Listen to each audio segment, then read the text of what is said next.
Halo adik-adik, berjumpa lagi dalam video pembelajaran bahasa Indonesia.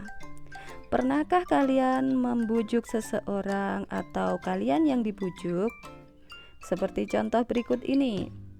Bencana banjir membawa dampak buruk bagi masyarakat. Oleh sebab itu, mari kita cegah hal-hal yang menyebabkan banjir. Nah, kali ini kita akan mempelajari cara membujuk atau mengajak seseorang melakukan sesuatu yang akan kita bahas di dalam sebuah teks yang bernama teks persuasi. Apa sih teks persuasi itu? Ya, benar. Teks persuasi adalah teks yang bertujuan untuk mengajak, menyuruh, atau membujuk pembaca untuk melakukan sesuatu sesuai apa yang disampaikan penulis. Ajakan di dalam teks persuasi terbagi menjadi dua, yaitu ajakan yang tersurat, ajakan yang ditulis di dalam teks. Biasanya ditandai dengan kata harus, sebaiknya, jangan, hindarilah, dan lain-lain. Yang kedua adalah ajakan tersirat, yaitu ajakan yang tersembunyi di balik pernyataan penulis.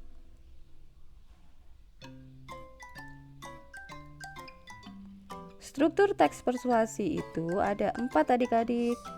Struktur yang pertama adalah pengenalan isu, berisi pengantar dan penyampaian masalah.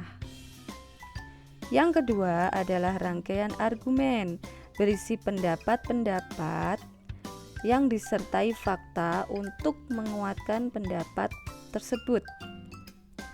Struktur yang ketiga adalah pernyataan ajakan, berisi inti dari teks persuasi dan ajakan tersirat maupun tersurat yang ingin disampaikan penulis.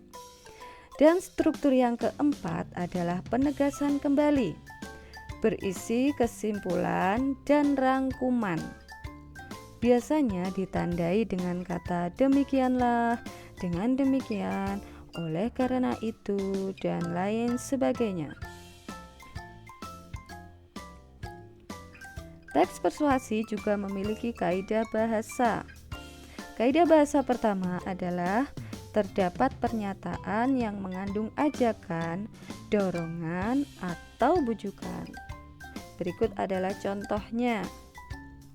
Jadikanlah wahana yang satu ini sebagai wahana penambah wawasan. Nah, ditandai dengan adanya kata jadikanlah, itu merupakan kata perintah ya adik-adik. Contoh kalimat yang kedua. Sekali lagi kita harus hati-hati dan waspada dengan situs-situs yang akan kita kunjungi. Nah, kalimat kedua ini merupakan ajakan, ditandai dengan kata kita harus hati-hati ya. Kaidah yang kedua yaitu terdapat kalimat pendapat dan fakta. Berikut adalah kalimat fakta. HAKI adalah singkatan dari hak atas kekayaan intelektual.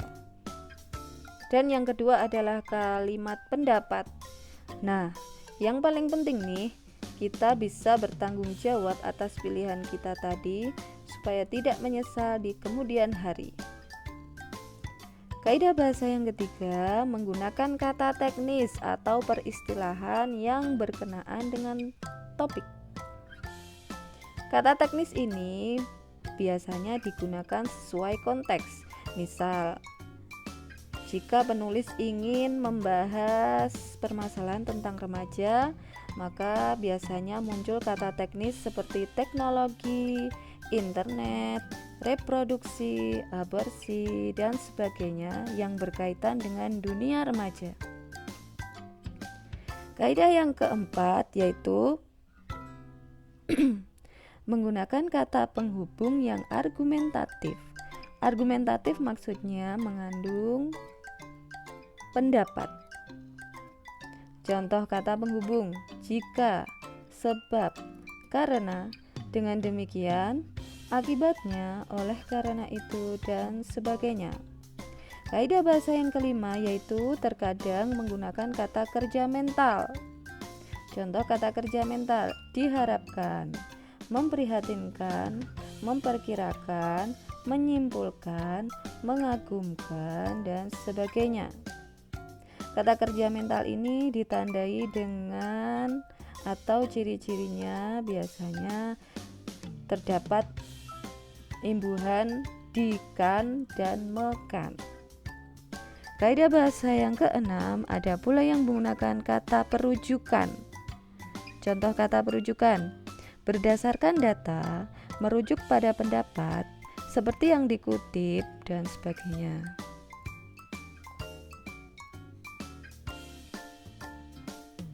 Nah, yang terakhir adalah langkah-langkah menyusun teks persuasi.